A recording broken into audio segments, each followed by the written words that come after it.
Hello everyone, welcome back. Namaskara, Vanakkam. Today is Pongal in India. It's also called Lohri in North India. It's called Biju in other parts of India and Makar Sankranti in Karnataka. But I grew up in Chennai. So I'm going to be making a traditional Pongal for you. Ven Pongal, which is a ghee Pongal, a salt Pongal. There's also a sweet Pongal, but you'll have to wait for that video. That'll come up later. Today, let's do the Ven Pongal, which is a traditional offering for the first harvest of the season. That's what we're celebrating today. So let's get started.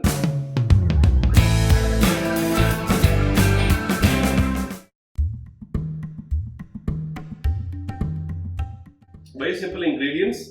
I'm going to turn on my heat on my stove over here, and I have a pressure cooker, as you can see, a small one, and not my big one, which I use normally. So I have here some dal. This is moong dal, and also I have some rice. Today I'm using Sona Masuri, and this is organic Sona Masuri rice, right? So I'm going to use these two. It's about 1 cup of each. So my first step to make Pongal, which is a very flavorsome dish traditionally had for breakfast, but I can eat it at lunchtime, at dinner, and any time. It's just such a great dish. So I have 1 cup of moong dal here. What I'm going to do, and these aren't washed by the way, okay, so just so you know, we're going to wash them later of course, and I want to roast them. So I put it in my cooker and let that roast, and the reason we roast them is it releases these wonderful aromas that are fabulous, and they add a lot of flavor to the Pongal eventually. So I'm going to roast this for about 2 minutes, but don't let it burn or brown. It just has to roast to release aromas. Then I'll add the rice to it. Okay, so now you can see, get a closer look, my dal and rice combo. So I've roasted the dal first and then I added the rice just to warm it up. So this should be warm but not hot to the touch. You can hold it in your hand. So the dal, you can see, is roasted and you have some nice brown color in there, but it's not burnt. Don't burn it, we just want to roast it. So now I'm going to wash this thoroughly 3 times, right? And then we will pressure cook this. So I have now washed thoroughly 3 times my dal and rice mixture. And the only things we add is really salt, and you can add a little bit of turmeric now, or you can add it to the tadka, it doesn't matter. I'm going to add it later when I do my tadka. So this is 1 cup of rice and 1 cup of dal. So you need about 2 teaspoons of salt. So let's just put 1 and another 1. So that's all goes in here. Now here's a tip for you. If you want to get nice ginger flavor, I have ginger here that I've grated. So half of it I'm going to put in my tadka later, the tempering later, and about half I just drop in here. It doesn't have to be exactly half, just use your judgment. So that much is good. I put some ginger in there, and then another secret ingredient to get a creamy texture. So this is what a lot of people don't do, but I do.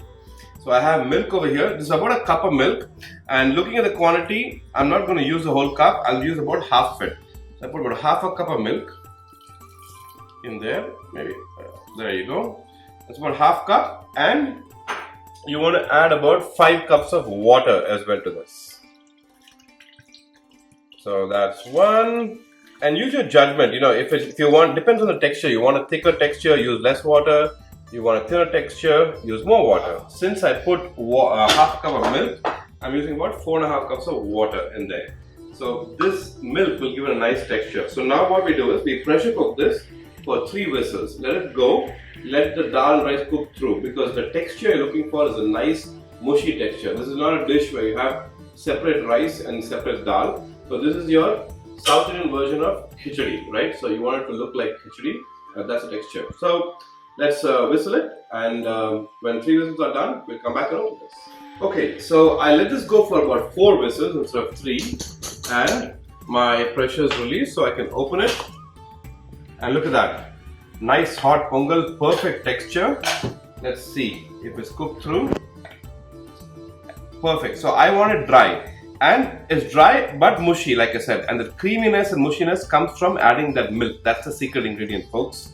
So now what we need to do, and you can make this, if you want this a more liquid texture, just add more water at this point. I don't want it that way. You can see as I'm stirring it, it's getting nice and mushy. This is perfect for me. This is how I like my Pongal. So what I'm going to do now is I'm going to make the tempering for it. Okay, so my pan is nice and hot right now. So, and this is a very key part.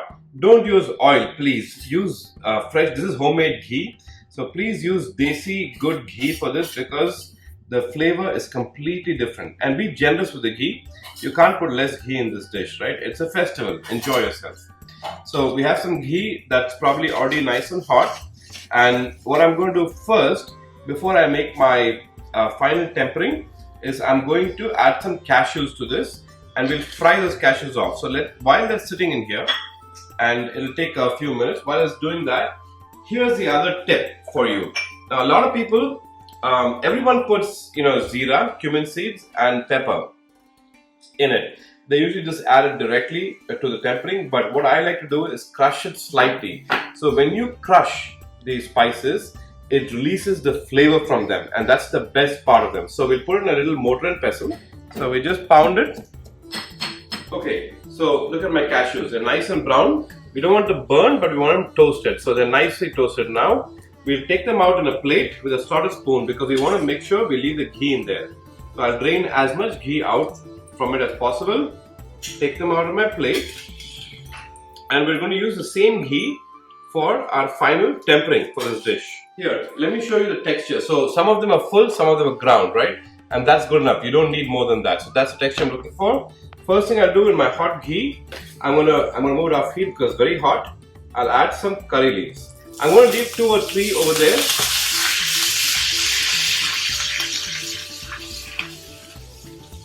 Nice sizzle. Next, I'll add my ginger, the remaining ginger. We put some, if you recall, in there, and this is the balanced ginger. And I have 2 green chillies chopped. Add that in there, and then finally my ground pepper and cumin seeds. You can see half of them are ground, half not. That's perfect. That's what we're looking for. So we'll let this cook for a minute, and we'll also add a little bit of turmeric. Not too much, maybe half a teaspoon. This is a small teaspoon. That's about half a teaspoon of turmeric. And turmeric is usually added as an offering when you do it for puja. Also, obviously, turmeric has many antiseptic properties, so it's very good for you in general. So add turmeric as much as you can to your meals, right? And the final step, now I can turn off my heat because this cooked through. The final step is the magic stuff. We're going to add some heeng or asafoetida and just a pinch of heeng. So you can see how much I'm putting there. Maybe I'll put a little bit more than that, but that should do it. And you always add the heeng last because it burns easily. So my heat's off. I stir it a little bit, and I can use my same spoon over here, and make sure you put all the ghee also in there. So I add it to my pongal, and now we give it a stir. So we incorporate all of that nice flavorful tempering into the pongal, and it's done. The last step, of course, I have not added my cashews, so we need to add our cashew nuts. There's a lot of cashews, but we love cashews in this house, so we're going to put a generous amount of cashew nuts in there. That's it. Now that's done. That's your pongal, and I hope you enjoyed this recipe. Do subscribe to our channel if you haven't already, and thank you for watching.